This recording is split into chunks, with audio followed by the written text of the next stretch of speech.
Now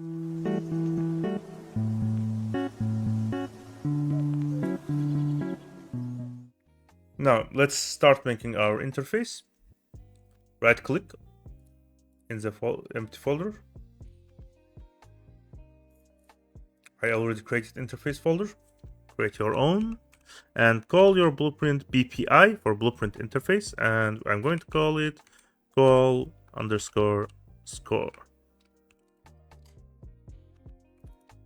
Compile it, save it just in case, and we get into a new function here in the interface. We are going to rename it and call it goal score. Why did I have double L? I don't know. So we have this interface now. Let's create one more, and this next one we are not really going to use, but I'm just going to demonstrate how it can be used. We are going to call it interacted, and this time we are going to add an output node and an input node. In input mode will be, let's say, player character.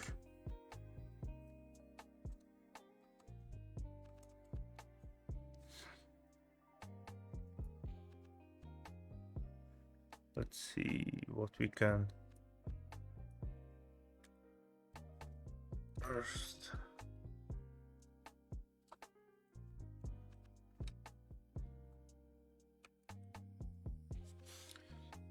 What we can use third person character. This is just going to be for demonstration. We are not actually going to use this. And for output, let's just add a boolean value of something. We are not going to actually use it. I will remove it later on.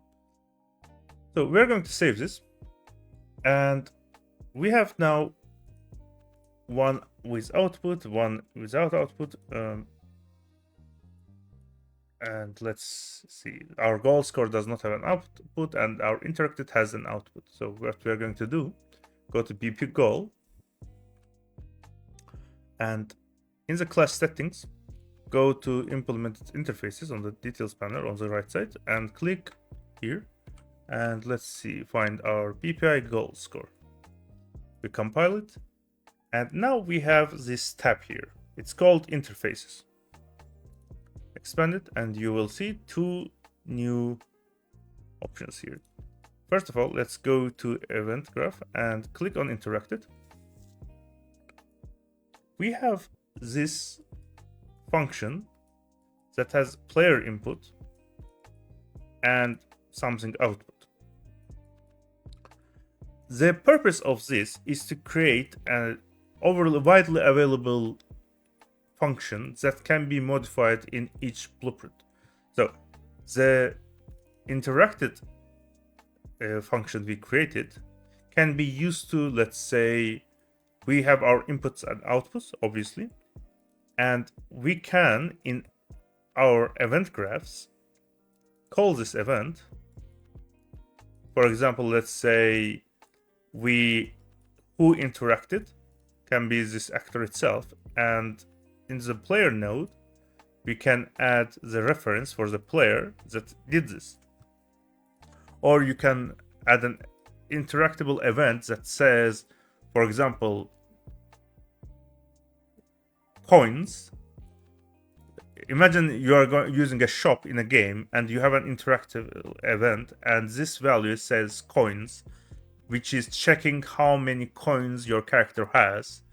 And in this here, let's say the item you are trying to buy costs 100 coins, you can add less than node. I'm actually going to change this boolean value here to float, just to demonstrate. Coins. Compile. And compile again. Compile it, recompile. And the reason this is the error, there is no values here. And let's say the coins we have is less than 50 or equals the item you are interacting with. This will give you true or false value. That this will output as true or false.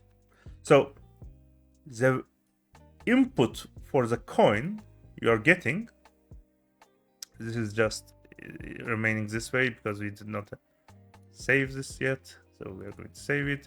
Next time we generate this event, this will work fine. So this lets us get information or variables, etc., from other actors that have the interactivity enabled by interface, and easily get their variables without having to actually cast to the actor and get their values by getting from here and get coins, etc. We will not be really needing this. What we need is this goal. You cannot drag this. What you can do is implement an event. Now, what this does, when event goal score is called via interface, essentially by a different actor, this event will trigger. In this case, what we want to happen is to have this event call score. Let's remove this interacted as we will not be using it in the light blueprint. So let's go light ball spawner blueprint and light blueprint later on. And we are going to go to class settings, add interface, again add this same interface as they are going to have the same interface all around. Compile it. We don't want this to happen on event we can play. We want to happen in goal score event. So we are going to get this and put it in.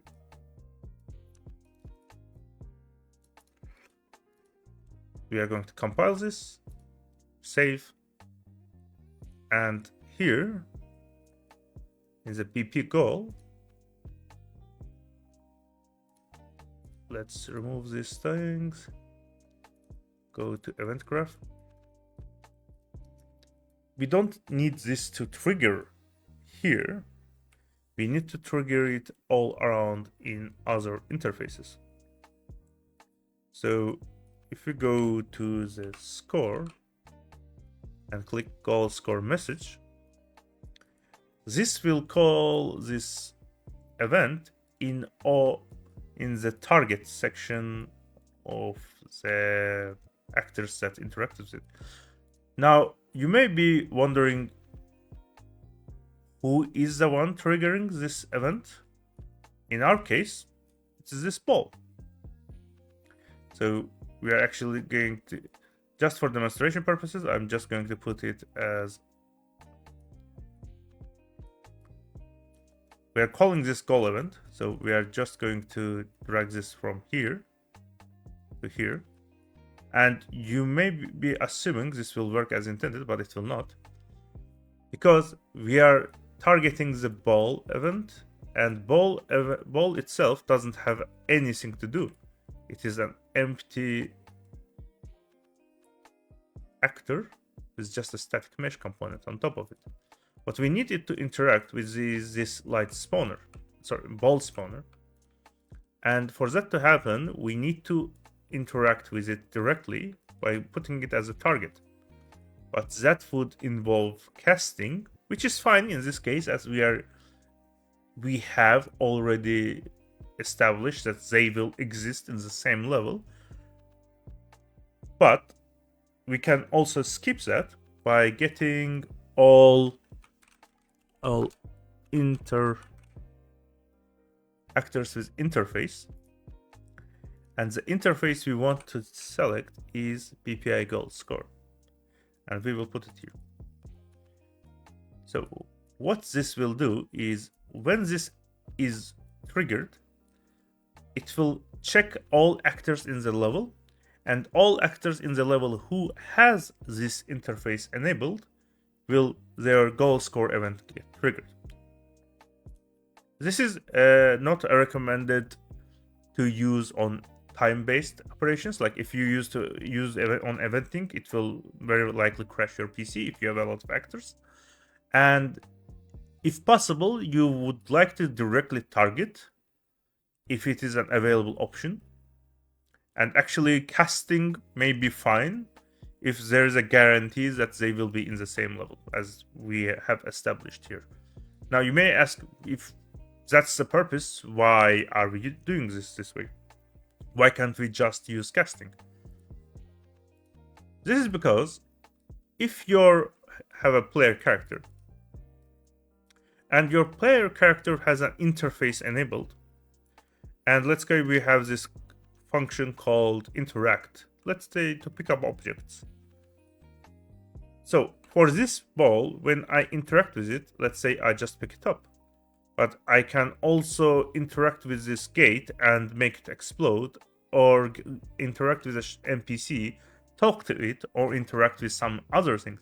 I can have one event call which calls interact, and the way that event is functions is not defined by my player character, but by actors themselves, which we will do now right now.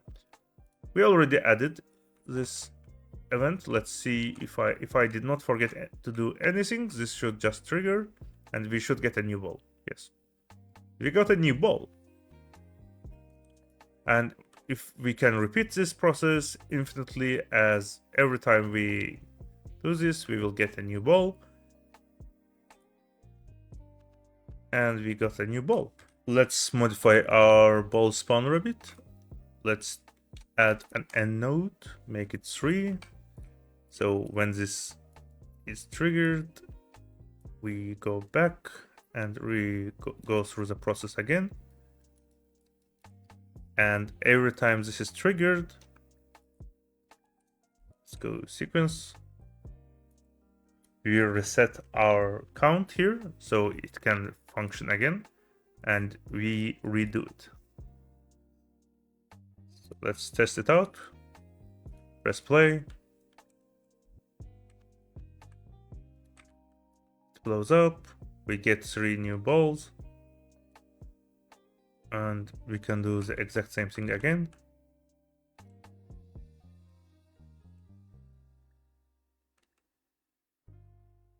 And we get 3 more balls. And we can repeat this process as many times as you want.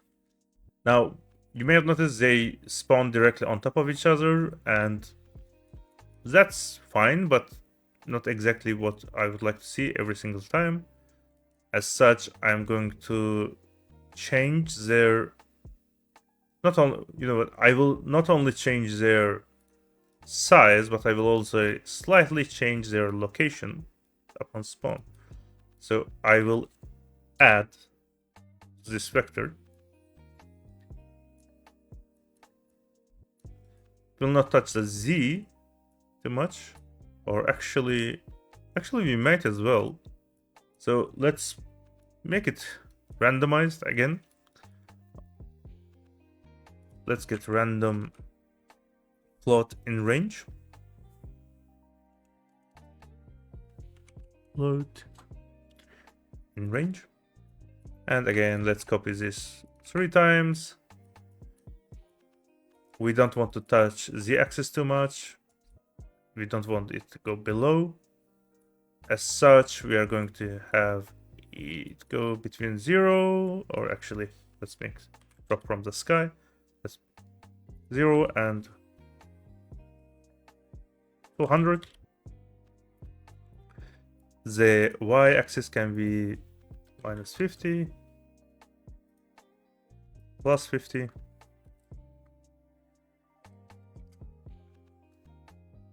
and x can be the same. You could increase the numbers to make more variations, etc., but this should be fine. And let's not forget to put it in. Compile, press play. We have our begin play.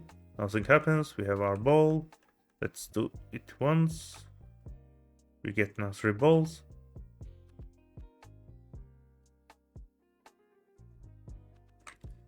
and they're spawned. Now let's change their sizes randomly. We can do exact same thing as we did here, but we will, instead of using 3 range nodes, we are going to use 1, and we are going to make minimum 1, and maximum, let's make it 3 times the size. We are going to input this into all 3 values here. Compile, save, press play, and test it again. We are going to again do this. And now we have 3 balls and they're different sizes. And we should still be able to interact with them. We are. And now our gate. So I can find, we get 3 more balls. And we can repeat this process to fill our field with balls. There, as we have not set any limits to it, it will go infinitely. We could add infinite number of balls, or we could limit it by certain amount by doing the end node thing again, but there is no real need, as we are not going to actually publish this game, as this is meant just for demonstration purpose. Now, we have our interfaces being called. Let's do it with lights as well. Go to class settings, implement interface again. We will implement the exact same interface. We only have 1. Compile it, save. You may not wonder what are the other ones. They are default engine provided interfaces that we are not going to go through in this course. But anyway, so we will want to add this interaction to here. Specifically, we have target score here. So let's first of all move this around. And we will remove this, add our interface, and implement it. Wish they would just pop up in front of you, but it is what it is. We will drag this in, and what's going to happen is we are going to modify this a bit, as we have random color generation here, and we have target spawned here. We will keep the same logic as we used in the previous level. If the target is being spawned for 3 seconds, after 3 seconds, this is set false, and if it is false, we will continue with our operation for random colors. If it is not, we are going to keep it at green. So let's try it now. We will press play, and when we put it in, all lights will change into green for 3 seconds, and when the next time the randomizer is supposed to kick in, it should all go back to the random colors. But the issue is we don't actually have a retrigger for this random color operation. As such, when it is true, we will go back to the delay node and go through the process again until it is true, and it begins the loop again. Let's try it again. Press play. Let's get our ball into the circle. 1, 2, 3, 4, and we get our lights back. Random colors. Now, it would be boring if we have this huge arena and this goal is always going to sit in one place. So instead, what we are going to do, we are going to add additional functionality to the goal, and we are going to teleport it around the level. And each time it teleports around the level, the lights around will take a look at it, which will let us essentially instantly recognize where it is. We are going to essentially combine the interface and targeting we initially added to lights with the gate itself. Now, we have this gate, and we would like it to spawn on, let's say, 4 different locations. We could do like infinite random locations, etc., but it's not a good idea to have it be completely random. What we are going to do, we are going to create an array, and in that array we will have possible locations for this gate, and we are going to go through them one by one, and when there is no longer any elements in the array left, we reset this. We could do it in a controlled fashion to be exactly the same every single time, but we could also do it controlled randomized. So there's a random possible variations, and we will get a random choice out of the possible variations. Now let's go back to our goal. First of all, let's do it like every time the whole operation here is finished, we will teleport this actor. So let's custom call an event, create a new event, custom event, let's call it teleport.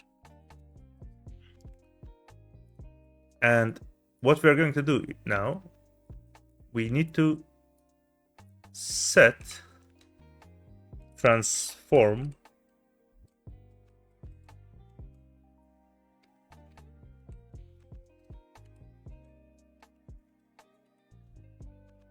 form for the actor itself, which is self, and new transform value. And what we are going to do, we can calculate the places where we are going to put it every single time. And in this case, I believe I somehow managed to... Oh, it's because there's a compilation error, so it cannot show up. For now, let's remove this. So I could manually calculate the space here, space here, space here, and space here, and use the blueprint to directly put the predefined locations. Or what I can do is I can go to basic shapes and find,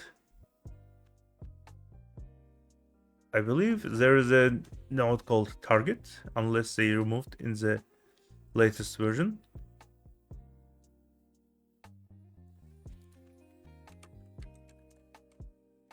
Yes, we have it here, target point.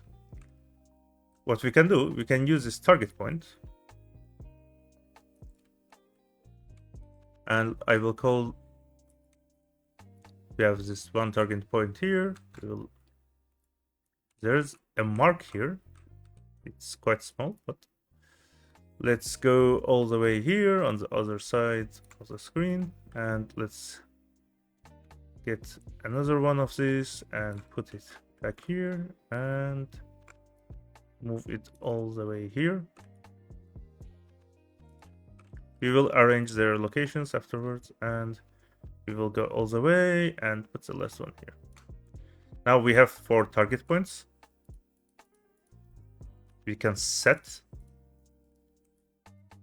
We can go back to our goal. We can create, get location. First of all, let's make sure we have a reference for them.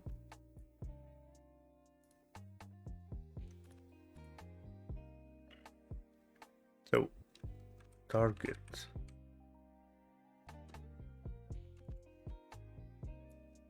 Cast the target point for now. And we are going to promote it to variable. For now, I'm going to remove this. I'm going to convert this into an array. I will compile it. I will add 4 elements.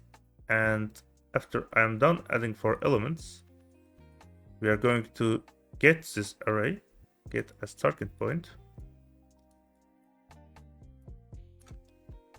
And we are going to add for each loop.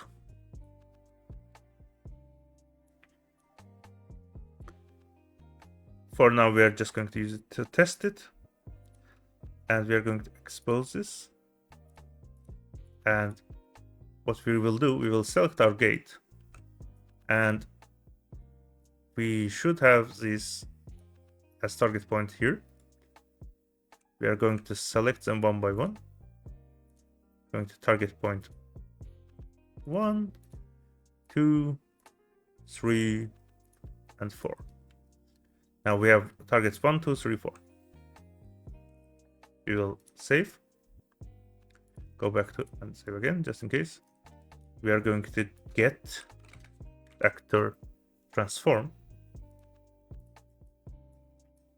and put it in here.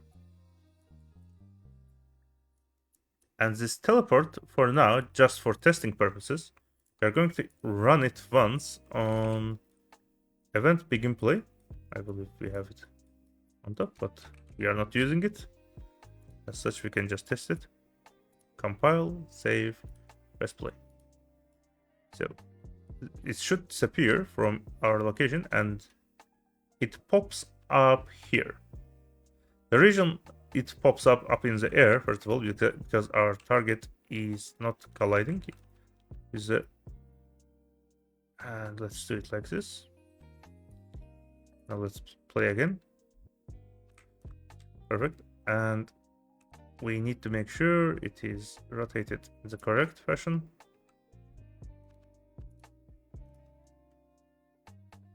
And now we have it.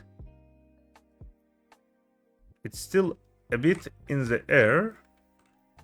So let's just drag it down the target a bit to the ground.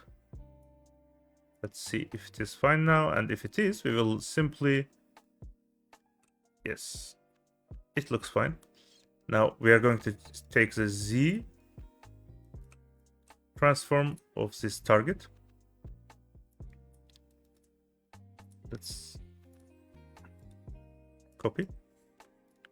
And we are going to apply it to all others. It was around 175, 705. As such, you can just use this directly.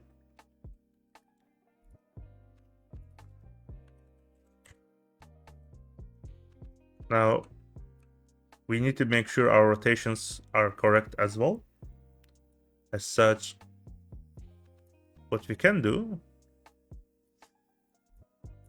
we can get a specific one first by going through get ref. In this case, I guess we can just get a copy. And if we put it like this will always get the first one in the line, which we already have. So let's do 1, which is actually second one. Compile, press play, and let's see where it spawned. It spawned in that direction. The transform is obviously incorrect. As such, let's go and click on this second one and rotate it 90 degrees to the left. So red line is on this side.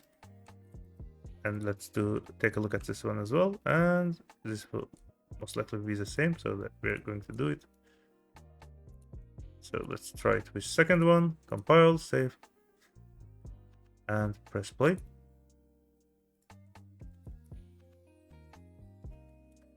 Okay, I made a mistake.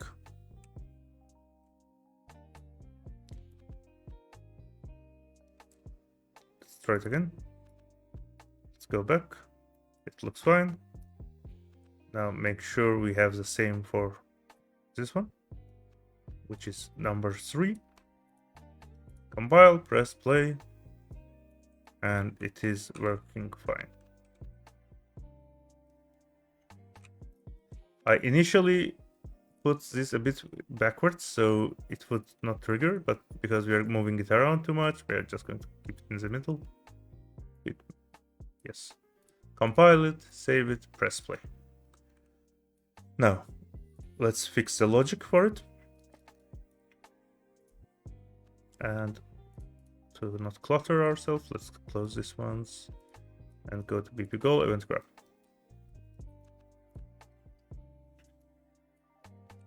Get random.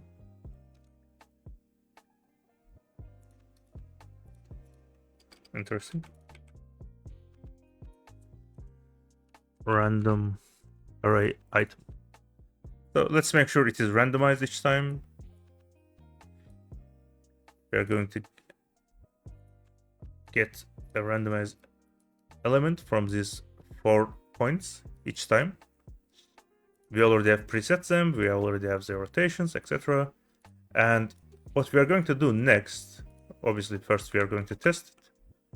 It disappeared into that location as we added its event begin play.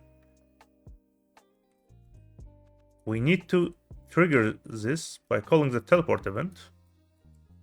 And this is quite easy. We are just going to call teleport event all the way from here.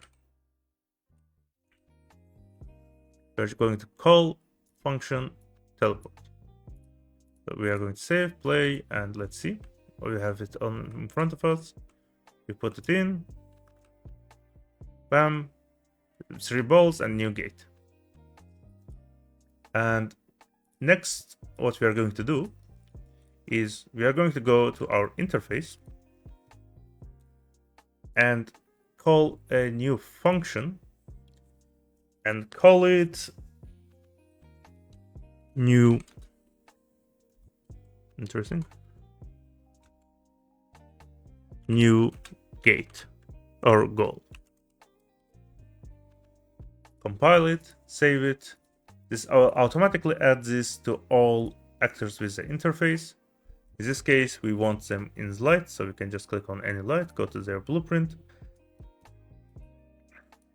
expand the interface, and instead of target located, we're going to move it and implement event called new goal. And event new goal will do multiple things. First of all, we will get this happening. Event new goal. And we are going to target the new gate. But first, let's go to here. And after the teleport is done, we will get all actors with the interface and place it here and call this event new goal message. The target is all actors who have this interface enabled. Now let's just test it. The moment we put in the ball, all lights should go red. They do. Now we want the lights closest to the new gate. Focus on it so we can instantly shift our focus to the new gate. And the way we do is, let's go to our light. We don't need ball spawner logic anymore. Here, if you remember, we had this functionality where we had distance to player. We are going to copy this or duplicate this and call it distance to gate. We will compile this and go back to event graph. We are going to use this distance to gate here. And the way this is going to work, we need to get a player character here initially, but what we need to do now is get the actor. We could hard code it, but as I mentioned before, we don't want to hard reference this. So what we are going to do instead, we are going to go BP goal, and in the interface, we are going to add an input, and we are going to call it target, actor reference. Let's get actor object reference, play, and call actor ref. Compile it, save it, and if we take a look at our BP goal, we now have an actor ref, and in this case it's going to be self, as we are getting a new, the reference we want to get is the gate itself. We go back to the blueprint of the light, save for now, go back to event graph. If you for whatever reason lose or you have too many options here, you can just close them and find your event graph here on the top left. And in the distance to gate, we need an input. So we are going to add input. Oh, my apologies. We are going to need an input. And we are going to call this input an actor reference. Actor reference. And this new actor reference will be the gate. And if you go back to event graph, here, what we are going to do, obviously we are going to trigger this to make sure our random colors stop and we get the red color for a second.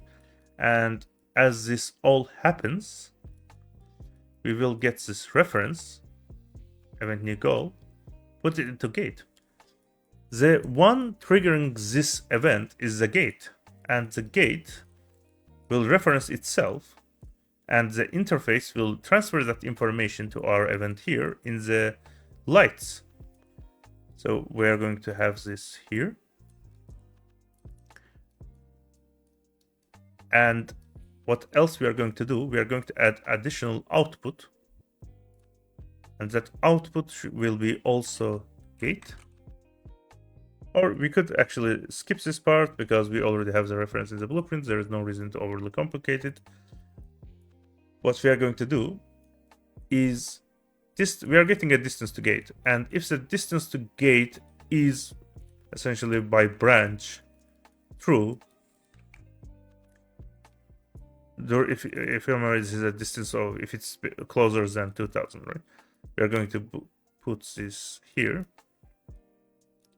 So if the distance between itself and the gate is less than 2000, it will get this value boolean, and this boolean will define if it is close or not. And if it is, we are going to get our set target node, which I believe we had here somewhere in the player section. Set actor rotation or distance to player after we set the new get. Yes. We had this get actor location. Oh yes, we did not set there, we set it here. And we will set our new target, which by the way I could have just find the node, but it's always better to go through your blueprint. We will set our new target. Essentially, if it is close enough, we will set our new target to the gate. And we will run this event similar fashion to what we had here. We are going to set our new rotation and get our own rotation. What we can do easily is we can duplicate this function as well and make it found gate rotation and add an input here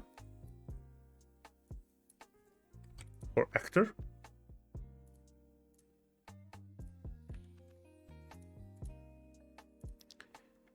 For actor, call it gate, just to make sure we only input the gate reference here. Scroll up, add our gate function, found gate rotation. We set our target, we get it as a reference,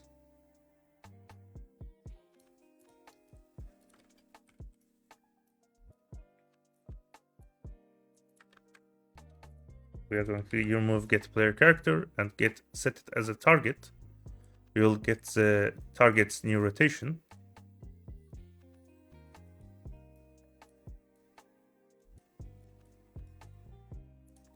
There's no reason to set it anymore, as we can instead get this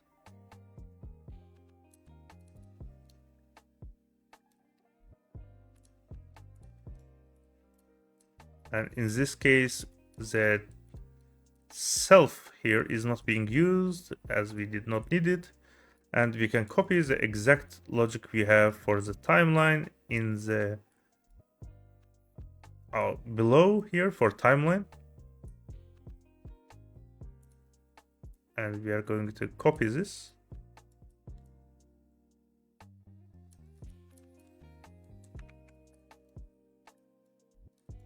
We're going to copy this, place here, and use it from the start. Our outputs will be A and B, and set everything else should remain as it is. For now, let's test it. We do this, we put this in, it explodes. Gates nearby should focus on it, but they did not. Let's see why this happens. And let's go back to event blueprint. Now, this gets triggered. This gets triggered as well. We trigger this, we set target spawn, and the reason why this keeps triggering is we are not actually stopping this from happening. By this, I mean the random light movement. We need to add this node here and add it here. And if this is false, as we set it here, this should not trigger, and this only should trigger if it is true. And by default, it seems to be, let's check it just in case. Okay, it's not happening currently. We are going to, yes, my superior gamer skills did not shine through here. We are getting red. And these actors are looking in a different direction than what they should. Let's see what's going on here. Our output A is here, which is our current rotation. Oh, we don't need to get the target's rotation. This is a mistake on my part. Let's try it again.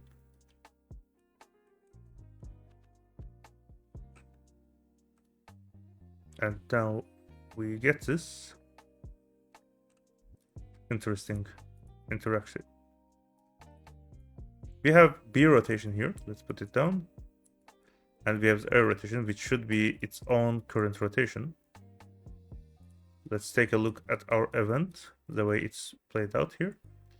We get our output values A and B, put it in, and we have alpha. Wait, we have alpha for rotator, and we get sets the rotation the same way we do here. The only difference would be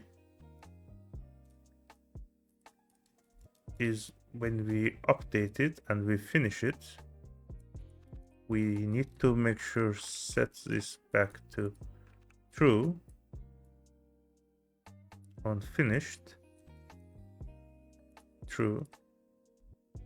And the timeline for it is 1 second. Let's make it 3 seconds. Compile, save. Go back to event graph.